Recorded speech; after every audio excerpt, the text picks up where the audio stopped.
प्यारे बच्चों, उम्मीद करते हैं कि आप लोग का तैयारी अच्छे से चल रहा होगा। आज हम क्वाड्रेटिक इक्वेशन का जो बचा हुआ थ्योरी था, उसको हम क्या करेंगे, बताएँगे। तो आप लोग क्या कर सकते हैं, इस वीडियो को अंत तक ज़रूर देखिएगा, ताकि इस चैप्टर से रिलेटेड अगर आपके एग्ज़ाम में किसी भी टाइप का क्वेश्चन आता है, तो आप क्या कर सकते हैं, बना सकते हैं। तो चलिए वीडियो को स्टार्ट करते हैं एक लाइक के साथ। तो ध्यान से देखते चलिएगा।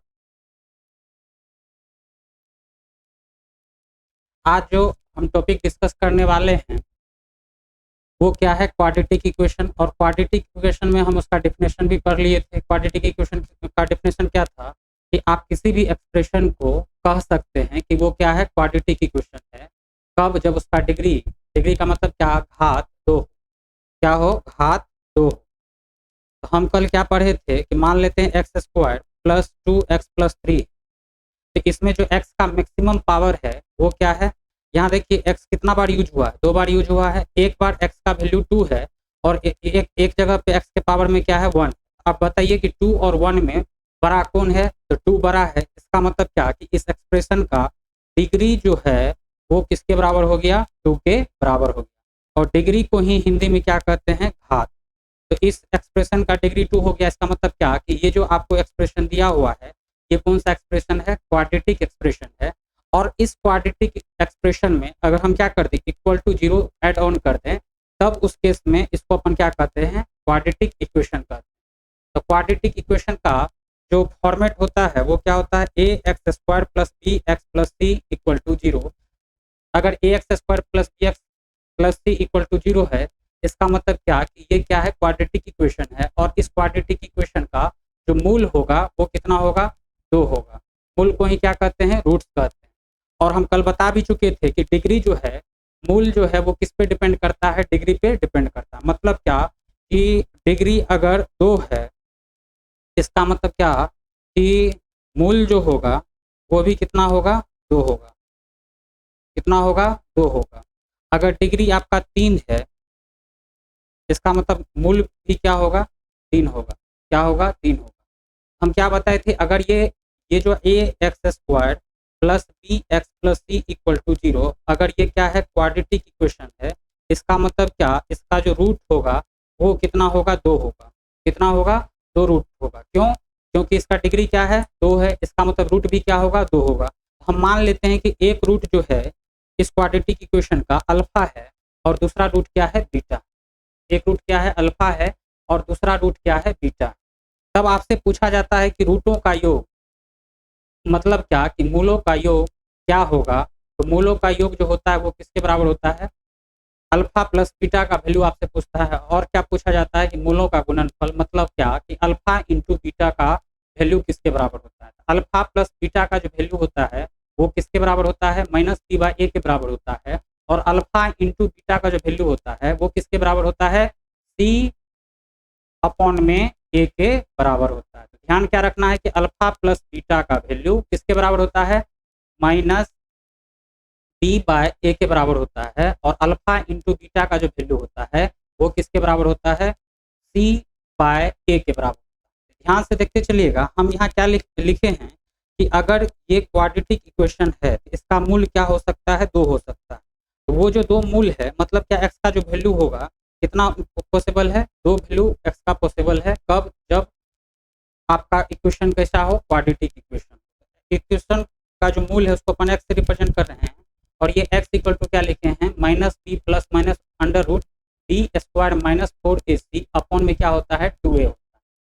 तो ये जो आपको बी स्क्वायर -4ac दिख रहा है, इसी को अपन क्या कहते हैं, डिस्क्रिमिनांट कहते हैं, या इसी को हिंदी में क्या कहते हैं, विविधकर कहते हैं।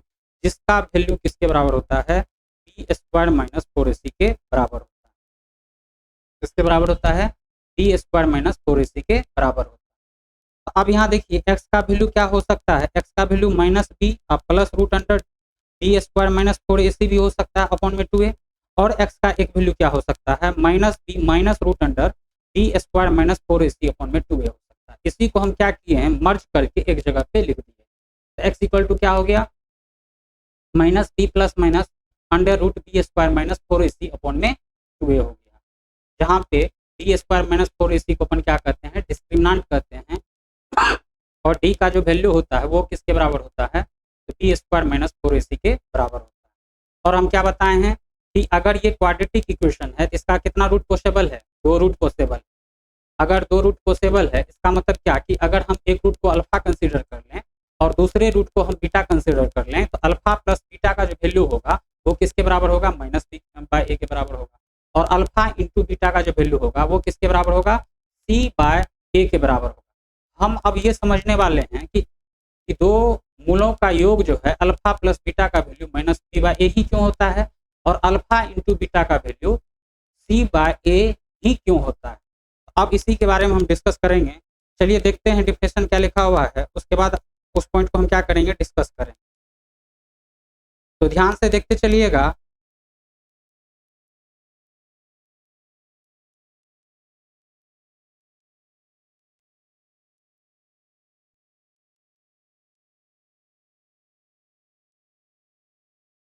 ध्यान से देखते चलिएगा क्या लिखा हुआ है कि मान लेते हैं कि एक समीकरण क्या है, a x square plus b x plus c equal to 0 है। हम इसका एक रूट क्या कंसीडर कर लिए हैं, अल्फा, और दूसरा रूट क्या कंसीडर कर लिए हैं, बीटा। तब उस केस में मूलों का जो योग अल्फा प्लस बीटा होता है वो किसके बराबर है, माइनस बी बाय ए के बराबर है। अर्थात ये जो माइनस बी बाय ए को ही, बी जो है वो क्या है, एक्स का गुणांक। गुणांक का मतलब क्या है, अंग्रेजी में इसको क्या कहते हैं, कोफिशिएंट कहते हैं। जैसे हम कल बताए थे, अगर आपसे पूछे कि 2x में x का कोफिशिएंट क्या है, 2 है, 4y में y का कोफिशिएंट क्या है, 4 है, तो इसी को अंग्रेजी में क्या कहते हैं, कोफिशिएंट कहते हैं, और हिंदी में इसी को क्या कहते हैं, गुणांक कहते हैं। चलिए ध्यान से देखते चलिएगा।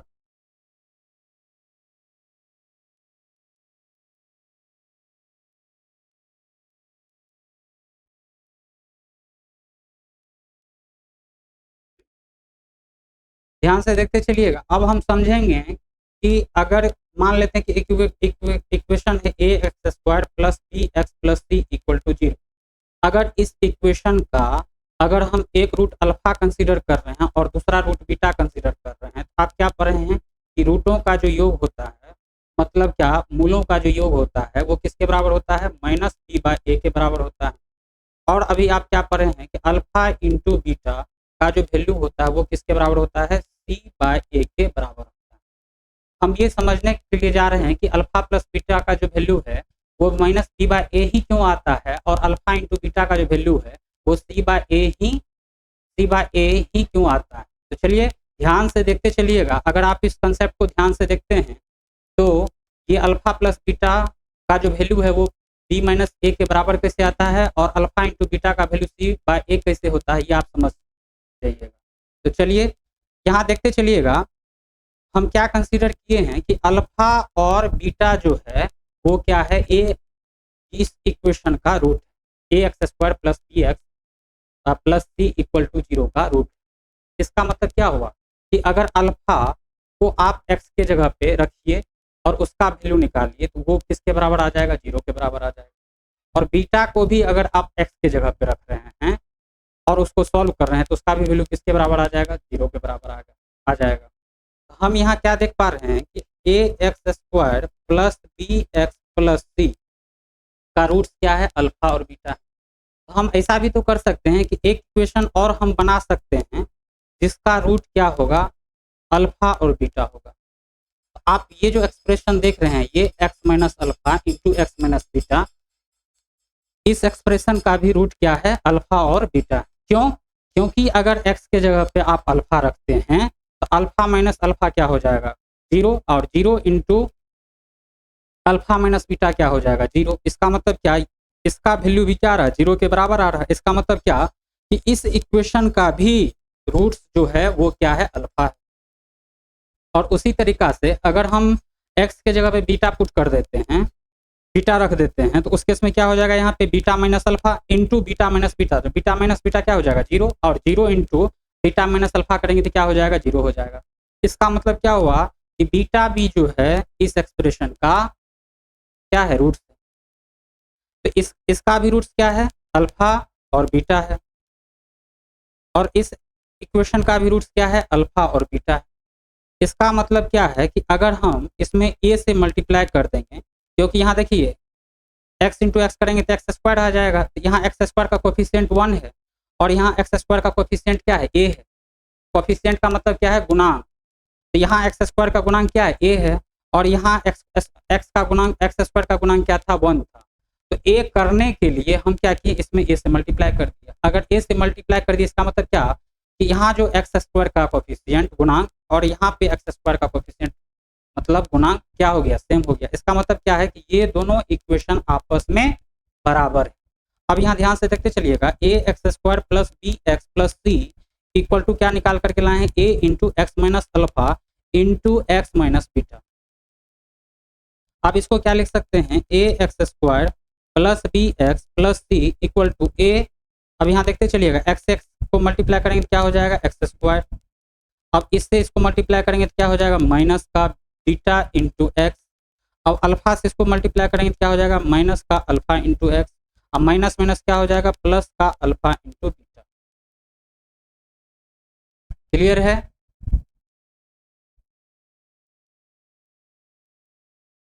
इसका मतलब क्या हुआ कि a x square plus b x plus c equal to क्या लिख सकते हैं, a into x square minus, अगर इसमें से माइनस एक्स अगर हम कॉमन ले लेंगे तो क्या हो जाएगा, अल्फा प्लस बीटा। अब प्लस क्या हो जाएगा, अल्फा इंटू बीटा। अब बताइए, ध्यान से देखते चलिएगा, हम क्या कर रहे हैं कि ये जो आपको दिख रहा है ना, a x square plus b x plus c, इसमें से हम ए को क्या करते हैं, कॉमन ले लेते हैं। तो जब आप ए को कॉमन लीजिएगा तो यहाँ क्या बचेगा, एक्स स्क्वायर बचेगा, अब plus b by a x, अब प्लस क्या बचेगा, c by a equal to में क्या हो जाएगा, a into x square minus x into alpha plus beta, अब प्लस अल्फा इंटू बीटा हो जाएगा, ये हो जाएगा। अब बताइए, ए से ए क्या हो जाएगा, कैंसल हो जाएगा। तो यहाँ क्या बच रहा है, एक्स स्क्वायर, ध्यान से देखते चलेगा, हम यहाँ लिख रहे हैं x square plus b by a into x plus c by a equal to क्या आ रहा है, एक्स स्क्वायर। अब यहाँ क्या लिख सकते हैं, plus minus x into alpha plus beta, अब प्लस का अल्फा इंटू बीटा। अब यहाँ देखिए, अब क्या करेंगे, एक्स स्क्वायर का कोफिशिएंट यहाँ क्या है, तो यहाँ भी एक्स स्क्वायर का कोफिशिएंट 1 है।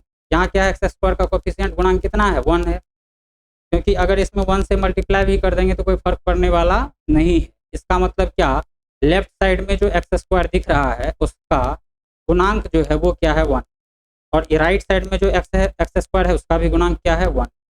अब यहाँ देखिए, जब इसको अपन कंपेयर करते हैं, ये प्लस है ये है, यहाँ एक्स स्क्वायर का कोफिशिएंट क्या है, माइनस अल्फा प्लस बीटा, और यहाँ पे एक्स का जो कोफिशिएंट है वो किसके बराबर है, बी बाय ए।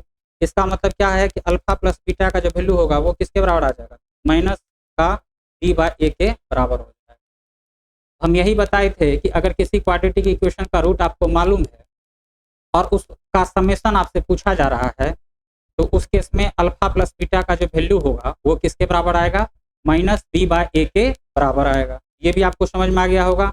अब देखते हैं अल्फा इंटू बीटा का जो कोफिशिएंट है, यहाँ देखिए, यहाँ कांस्टेंट टर्म क्या है, सी बाय ए है, और यहाँ कांस्टेंट टर्म क्या है, अल्फा इंटू बीटा है। इसका मतलब अल्फा इंटू बीटा का जो वैल्यू होगा वो क्या हो जाएगा, सी बाय ए के बराबर हो जाएगा। अब आप समझ में आपको आ गया होगा कि अगर किसी क्वाड्रेटिक इक्वेशन का मतलब द्विघात समीकरण का मूल अल्फा और बीटा है, तो मूलों का जो योग होता है वो किसके बराबर होता है, माइनस बी बाय ए के बराबर होता है, और मूलों का जो गुणनफल होता है वो किसके बराबर होता है, सी बाय ए के बराबर होता है। किसके बराबर होता है, तो सी बाय ए के बराबर होता है। चलिए हम नेक्स्ट देखते हैं।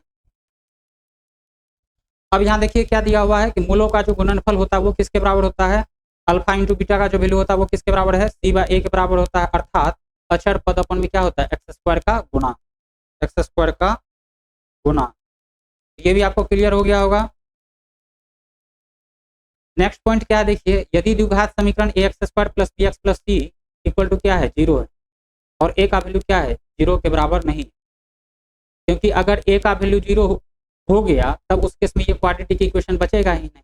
ध्यान से देखते चलिएगा, हम क्या करें, a x square plus b x plus c का वैल्यू किसके बराबर है, 0 के बराबर। अगर आप एक को 0 कंसीडर कर लेते हैं, मतलब क्या कि एक के जगह पे 0 पुट कर देते हैं, तो उस केस में ये क्या हो जाएगा, 0 into x square plus b x plus c equal to 0। ये क्या हो जाएगा, 0 हो जाएगा। तो 0 plus b x plus c equal to 0। Clear है। तो अगर 0 plus b x plus c हुआ तो उस केस में हम क्या देख पा रहे हैं कि 0 प्लस बी एक्स क्या हो जाएगा, बी एक्स प्लस क्या हो जाएगा, सी इक्वल टू क्या हो जाएगा, 0। अब बताइए ये जो है ये क्या हो गया, लीनियर इक्वेशन हो गया, मतलब रेखीय समीकरण हो गया। तो इस कारण से यहाँ कंडीशन दिया हुआ है कि a x square plus b x plus c का वैल्यू अगर 0 के बराबर है तो उस केस में क्या होना चाहिए, ए का वैल्यू 0 नहीं होना चाहिए। अगर ए का वैल्यू 0 हुआ तब उस केस में ये क्वाड्रेटिक इक्वेशन बचेगा ही नहीं। तो ये कंडीशन क्यों दिया हुआ है ये भी आपको समझ में आ गया होगा। कह रहा है कि अगर इस क्वाड्रेटिक इक्वेशन मतलब द्विघात समीकरण का मूल जो है अगर अल्फा और बीटा हुआ, क्या हुआ, अल्फा और बीटा हुआ, तब उस केस में मूलों का समांतर माध्य जो होता है वो किसके बराबर होता है, अल्फा प्लस बीटा बाय 2 के बराबर होता है। अगर किसी बच्चा को समांतर माध्य के बारे में नॉलेज नहीं है तो हम क्या किए हैं, नंबर सिस्टम में सीक्वेंस एंड सीरीज पढ़ाए। आप जा करके उस वीडियो को देखिए ताकि समांतर माध्य से रिलेटेड आपको किसी भी टाइप का प्रॉब्लम ना हो। तो चलिए, मूलों का जो समांतर माध्य होता है वो किसके बराबर होता है, अल्फा प्लस बीटा बाय 2 के बराबर होता है। अब समांतर माध्य हम क्या बताए थे, थोड़ा सा हम रिकैप करवा देते, ध्यान से देखते चलिएगा। हम क्या बताए थे कि ए और बी सपोज दैट नंबर कोई क्या है, ए और बी कोई नंबर। अब कह रहा है कि इस नंबर ए और बी के बीच में हम क्या रखें ताकि रखने के बाद जो आपको सीक्वेंस बन रहा है वो किस में चला जाए, समांतर श्रेणी में चल जाए। अगर हम मान लेते हैं कि सी, इस ए और बी के बीच में सी हम डाल दिए, तो ए और बी के बीच में अगर हम सी डालें और इस सी डालने के कारण से ये जो सीक्वेंस आपको दिख रहा है, श्रेणी जो दिख रहा है, अगर ये किस में चला जाए, समांतर श्रेणी मतलब क्या, अर्थमेटिक प्रोग्रेशन में चला जाए, तब उस केस में हम कह सकते हैं कि ये जो आपको सी दिख रहा है ये क्या है, ए और बी का समांतर माध्य। और by property of arithmetic progression आपको पता है, क्या पता है, ध्यान से देखते चलिएगा कि 2c का जो वैल्यू होता है वो किसके बराबर हो जाएगा, a प्लस बी के बराबर हो जाएगा। इसका मतलब क्या, c का जो वैल्यू होगा वो किसके बराबर हो जाएगा, a प्लस बी बाय 2 के बराबर हो जाएगा। बस यहाँ क्या किया है, a और b के जगह पे अल्फा और बीटा ले लिया है। तो अगर a को अगर हम अल्फा से रिप्लेस कर दें और b को अगर अपन बीटा से रिप्लेस कर दें, मतलब क्या, a की जगह पे अल्फा रख दो, b की जगह पे क्या रख दो, बीटा रख दो, तो उस केस में समांतर माध्य क्या हो जाएगा, अल्फा प्लस बीटा बाय 2 हो जाएगा। इसके बावजूद भी अगर आपको समझ में नहीं आ रहा है तो आप क्या कर सकते हैं, हमारे टेलीग्राम ग्रुप से जुड़ सकते हैं जिसका लिंक डिस्क्रिप्शन में दिया गया है। आप वहां जा करके जुड़िए और जुड़ने के बाद अगर किसी भी टॉपिक में आपको किसी भी टाइप का प्रॉब्लम है तो आप क्या कर सकते हैं, पूछ सकते हैं। तो चलिए, आपको समझ में आ गया होगा कि समांतर माध्य क्या होता है। तो मूलों का जो समांतर माध्य होगा वो किसके बराबर होगा, अल्फा प्लस बीटा बाय 2 के बराबर होगा। अब हम नेक्स्ट देखते हैं। नेक्स्ट क्या है कि मूलों का जो हरात्मक माध्य होता है वो किसके बराबर होता है, 2 इंटू अल्फा बीटा अपॉन में क्या हो गया, अल्फा प्लस बीटा हो गया। इसका मतलब इसको इस तरह से भी तो कह सकते हैं, 2 इंटू मूलों का गुणनफल अपॉन में मूलों का योग। और ये किसके बराबर हो जाएगा, मूलों का हरात्मक माध्य के बराबर हो जाएगा। ये भी आपको क्लियर हो गया होगा। ध्यान से देखते चलिएगा। अब क्या है, मूलों की प्रकृति, जिसको अपन क्या कहते हैं, नेचर्स ऑफ रूट्स कहते हैं। तो यहाँ क्या लिखा हुआ है कि यदि डी का जो वैल्यू है वो किसके बराबर है, बी स्क्वायर माइनस 4ac के बराबर हुआ। डी का जो वैल्यू होता है वो किसके बराबर होता है, बी स्क्वायर माइनस 4ac के बराबर होता है। और डी को ही क्या कहते हैं, विविधकर या डिस्क्रिमिनेंट कहते हैं। कह रहा है कि यदि डी का वैल्यू 0 से बड़ा हुआ तो उस केस में मूल मतलब रूट जो होगा वो वास्तविक और असमान होगा, या इसकी को अगर आप अंग्रेजी में कहना चाहते हैं तो रूट जो होगा वो रियल और अनइक्वल होगा। क्या होगा, रियल और अनइक्वल होगा। अब ये हम समझते हैं कि यदि किसी क्वाड्रेटिक इक्वेशन का डी का वैल्यू 0 से बड़ा हुआ तो उस केस में मूल वास्तविक और असमान कैसे होता है, इसको आप समझ सकते हैं। मान लेते हैं क्या, आप अभी देखे हैं कि x इक्वल टू क्या होता है minus b, x equal to क्या होता है minus b plus minus root under d upon में क्या होता है 2a होता है, डी अपॉन में 2a होता है। अब ये बताइए, ये जो आपको d दिख रहा है, अगर इस d का वैल्यू 0 से बड़ा हो, d का वैल्यू 0 से बड़ा हुआ, इसका मतलब क्या, इस रूट का आप वैल्यू निकाल सकते हैं। अगर इस रूट का वैल्यू निकला, कुछ ना कुछ वैल्यू निकलेगा, अगर इस रूट का वैल्यू निकलेगा तो एक बार x का जो वैल्यू होगा माइनस बी प्लस माइनस क्या हो जाएगा, एक बार मान लेते हैं एक बार y आ रहा है, रूट डी का वैल्यू एक बार y आ रहा है और एक वैल्यू z आ रहा है, तो y के साथ भी एक टर्म बनेगा x का, एक z के साथ भी बनेगा। यहाँ क्या देख रहे हैं कि मूल जो है वास्तविक भी हो रहा है और मूल जो है अलग अलग भी आ रहा है, और अलग अलग आ रहा है इसका मतलब क्या, दोनों मूल असमान है।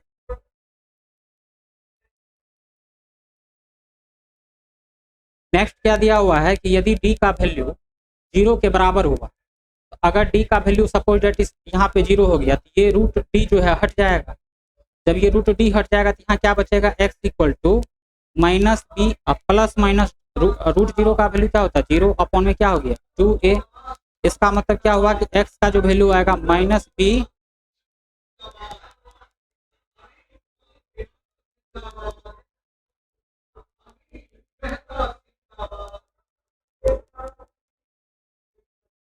x इक्वल टू क्या हो जाएगा माइनस बी बाय 2a हो जाएगा। क्या हो जाएगा x equal to minus b by 2a हो जाएगा। आप यहाँ क्या देख पा रहे हैं कि मूल जो है वो क्या आ रहा है समान आ रहा है, मूल जो है वो क्या आ रहा है समान आ रहा है, मतलब क्या एक ही मूल होगा। यहाँ देख रहे हैं मूल का संख्या क्या है समान आ रहा है। तो हम यहाँ क्या कर सकते हैं कि यदि d का वैल्यू 0 के बराबर हुआ तब उस केस में मूल जो होगा वास्तविक और समान होगा। क्या होगा वास्तविक और समान होगा। नेक्स्ट देखते हैं क्या कह रहा है कि यदि d का value B square minus 4ac 0 से छोटा हुआ तब उस केस में मूल जो होगा काल्पनिक होगा। क्या होगा काल्पनिक होगा। काल्पनिक का मतलब क्या है इमेजनरी। फॉर एग्जाम्पल के तौर पर अगर आप देखना चाहते हैं तो सपोज डेट हम मान लेते हैं, ध्यान से देखते चलिएगा, अगर आपसे पूछे कि x square plus x plus 1 equal to 0 का मूल क्या हो, x square plus x plus 1 equal to 0। अब इसको अगर हम standard format of quadratic equation से कंपेयर करें, मतलब क्या a x square plus b x plus c equal to 0 से कंपेयर करें, तो यहाँ देखिए एक्स स्क्वायर का कोफिशिएंट क्या है कुछ नहीं है तो 1 है, क्योंकि 1 इंटू एक्स स्क्वायर लिख सकते हैं। और यहाँ एक्स स्क्वायर का कोफिशिएंट मतलब गुणांक जो है वो क्या है ए। इसका मतलब क्या हुआ कि ए का वैल्यू क्या हो गया 1 हो गया, और बी का वैल्यू क्या है आप देखिए एक्स का कोफिशिएंट क्या है ऊपर वाले समीकरण में 1 है, और नीचे वाली समीकरण में एक्स का कोफिशिएंट मतलब गुणांक जो है वो क्या है बी है, मतलब बी इक्वल टू क्या हो गया 1 और सी इक्वल टू क्या हो गया 1। अब अगर एक्स का वैल्यू आप निकालिएगा तो एक्स का वैल्यू क्या होता है minus b plus minus root under b square minus 4ac upon में क्या होता है 2a होता है।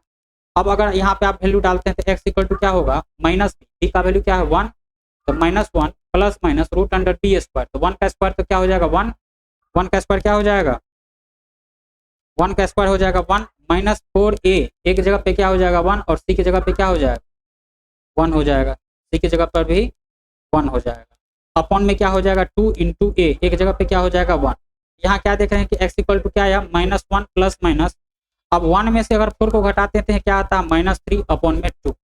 तो ये जो आपको रूट नेगेटिव ऑफ रूट 3 दिख रहा है इसको आप क्या लिख सकते हैं ध्यान से देखते चलिएगा, x equal to minus 1 plus minus root 3 into root minus 1 लिख सकते हैं, क्योंकि आपको पता है कि root a into root b किसके बराबर होता है रूट ए बी के बराबर होता है। मतलब क्या कि निगेटिव रूट ऑफ 3 को आप क्या लिख सकते हैं रूट 3 इंटू माइनस 1 लिख सकते हैं, अपॉन में क्या हो जाएगा 2 हो जाएगा। अब बताइए ये जो आपको निगेटिव रूट ऑफ 1 जो दिख रहा है इसी को अपन क्या कहते हैं आयोटा कहते हैं। क्या कहते हैं आयोटा कहते हैं। ये हो गया x equal to minus 1 plus minus root 3 i upon में 2। ये जो आपको दिख रहा है ना, इसी को क्या कहते हैं, काल्पनिक कहते हैं। क्या कहते हैं, काल्पनिक कहते हैं।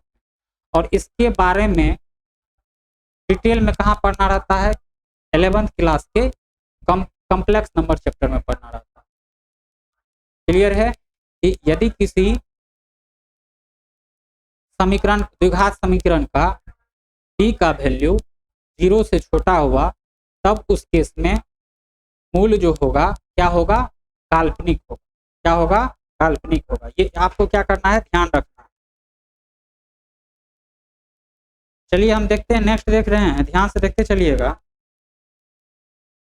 नेक्स्ट क्या है कि यदि डी का value D square minus 4ac है और डी स्क्वायर माइनस 4ac का वैल्यू क्या हो जाए, 0 से बड़ा हो जाए, और वो क्या हो, पूर्ण वर्ग। मतलब क्या कि डी का वैल्यू अगर निकालते हैं, अगर पूर्ण वर्ग आ रहा, मतलब सपोज डेट अगर हम रूट डी का वैल्यू क्या है 36 है, तो 36 का अगर वैल्यू निकालते हैं तो 6 आएगा। इसका मतलब क्या कि अगर ये पूर्ण वर्ग है, मतलब डी का वैल्यू 0 से बड़ा भी होना चाहिए, तो यहाँ 36 0 से बड़ा भी है। और 36 का पूर्ण वर्ग किसके बराबर होता है, 6 के बराबर होता है। तब उस केस में आप अगर मूल निकालते हैं तो मूल क्या होगा, परिमेय होगा। क्या होगा, परिमेय होगा। यदि डी का वैल्यू जो है 0 से बड़ा है बट पूर्ण वर्ग अब नहीं आ रहा है, तब उस केस में मूल जो होता है वो क्या होता है, अपरिमेय होता है। क्या होता है, अपरिमेय होता है। तो नेक्स्ट पॉइंट देखिए, डी का वैल्यू क्या है, 0 से बड़ा है और पूर्ण वर्ग ना हो, तो उस केस में मूल का जो नेचर होगा वो कैसा होगा, अपरिमेय। क्लियर है, ध्यान से देखते चलिएगा। इस कंसेप्ट का यूज करके आप बहुत सारा क्वेश्चन को क्या कर सकते हैं, सॉल्व कर सकते हैं। और प्रीवियस ईयर में इस कंसेप्ट से कम 3 से 4 क्वेश्चन दिया गया। तो अगर ये प्रॉपर्टी आपको मालूम है तभी आप क्या कर सकते हैं, प्रीवियस ईयर के क्वेश्चन को सॉल्व कर सकते हैं। तो इस टॉपिक को आप क्या कीजिएगा, ध्यान से देखिएगा, ताकि अगर इस टॉपिक से रिलेटेड अगर आपके एग्जाम में किसी भी टाइप का क्वेश्चन आता है तो आप क्या कर सकते हैं, बना सकते हैं। तो चलिए नेक्स्ट देखते हैं। नेक्स्ट क्या दिया हुआ है कि यदि किसी द्विघात समीकरण का आपको मूल दिया हुआ, आप क्या कर सकते हैं, उस मूल के हेल्प से ये फाइंड आउट कर सकते हैं कि वो मूल किस द्विघात समीकरण का है। मतलब क्या, आपको मूल, एक मूल अल्फा दे दिया, दूसरा मूल क्या दे दिया, बीटा दे दिया। अब ये आपको पता करना कि ये अल्फा और बीटा किस क्वाड्रेटिक इक्वेशन का मूल है। तो उसके लिए आपको ये कंसेप्ट मालूम होना चाहिए कि अगर किसी क्वाड्रेटिक इक्वेशन का मूल आपको मालूम है और वो मूल किस क्वाड्रेटिक इक्वेशन का है, तो इसके लिए क्या कहा गया है कि वो जो समीकरण होगा वो किसके बराबर होता है, एक्स स्क्वायर माइनस मूलों का योगफल इंटू एक्स प्लस मूलों का गुणनफल इक्वल टू 0। इसके बराबर होता है एक्स। आप इसको भी क्या कर सकते हैं, प्रूव कर सकते हैं। कैसे प्रूव कर सकते हैं, हम मान लेते हैं कि अल्फा और बीटा क्या है, किसी एक क्वाड्रेटिक इक्वेशन का रूट। इसका मतलब क्या है कि अल्फा और बीटा को उस इक्वेशन में डालेंगे, उसका वैल्यू किसके बराबर आना चाहिए, 0 के बराबर आना चाहिए। तो अगर हम कंसीडर कर लेते हैं x minus alpha into x minus beta, ये एक क्वाड्रेटिक इक्वेशन, और इस क्वाड्रेटिक इक्वेशन का क्या रूट है, अल्फा और बीटा है। क्यों, क्योंकि जब अपन इस क्वाड्रेटिक इक्वेशन में x के जगह पे अल्फा डालते हैं, तब पर भी इस एक्सप्रेशन को क्या कर दे रहा है, 0 कर दे रहा है। इसका मतलब क्या कि इस क्वाड्रेटिक इक्वेशन का पक्के से अल्फा क्या है, रूट है।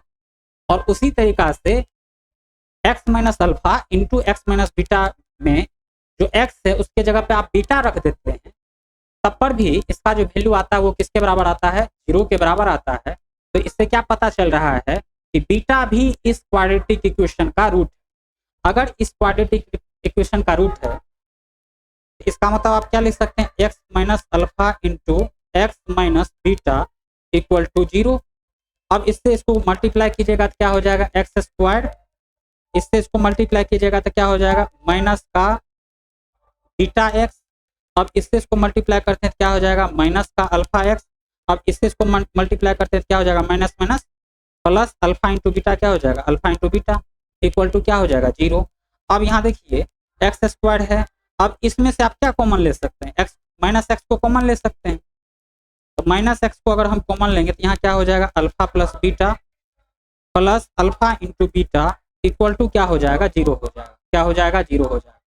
तो यहाँ इसको आप ऐसे भी तो लिख सकते हैं, ध्यान से देखते चलिएगा। इसको आप कैसा लिख सकते हैं, x square minus alpha plus beta into x plus alpha into beta equal to zero. तो ये जो अल्फा प्लस बीटा दिख रहा है इसी को क्या कहते हैं, ये जो अल्फा प्लस बीटा दिख रहा है इसी को क्या कहते हैं, मूलों का योग, और इसको आप क्या कहते हैं, मूलों का गुणनफल। इसका मतलब क्या हुआ कि एक्स स्क्वायर का जो वैल्यू एक्स स्क्वायर माइनस मूलों का योग प्लस क्या हो गया, मूलों का गुणनफल इक्वल टू क्या हो गया, जीरो हो गया। फिर से हम बता रहे हैं एक्स स्क्वायर माइनस मूलों का योग इंटू एक्स प्लस मूलों का गुणनफल इक्वल टू क्या हो गया, जीरो हो गया। और यही आपको ऊपर में दिख रहा है कि यदि किसी क्वाड्रेटिक इक्वेशन मतलब द्विघात समीकरण का रूट अगर अल्फा और बीटा है तो ये अल्फा और बीटा किस क्वाड्रेटिक इक्वेशन का रूट है, अगर ये आपको फाइंड आउट करना है तो इसके लिए क्या फॉर्मूला दिया हुआ है कि एक्स स्क्वायर माइनस मूलों का योगफल मतलब alpha plus beta into x plus मूलों का गुणनफल alpha into beta equal to zero. अब आपको ये क्या करना है, याद नहीं करना, बस आपको ध्यान में रखना है। और इसके हेल्प से आप क्या कर सकते हैं, प्रीवियस ईयर के बहुत सारा क्वेश्चन आप सॉल्व कर सकते हैं। अगर आप प्रीवियस ईयर क्वेश्चन को अब तक पढ़े होंगे तो आपको इस कंसेप्ट से और पीछे वाले कंसेप्ट से बहुत सारा क्वेश्चन आपको मिला होगा। ध्यान से देखते चलिएगा। अब हम क्या करते हैं, क्या करा कि किसी समीकरण के मूलों की संख्या उसकी घात के बराबर होता है। हम बता चुके हैं कि डिग्री इक्वल टू रूट्स, मतलब क्या, नंबर ऑफ रूट्स जो है वो किसके बराबर होता है, नंबर ऑफ रूट्स जो होता है वो किसके बराबर होता है, डिग्री के बराबर होता है, मतलब घात के बराबर होता है। ये भी हम कंसेप्ट बता चुके हैं। अब नेक्स्ट देखिएगा,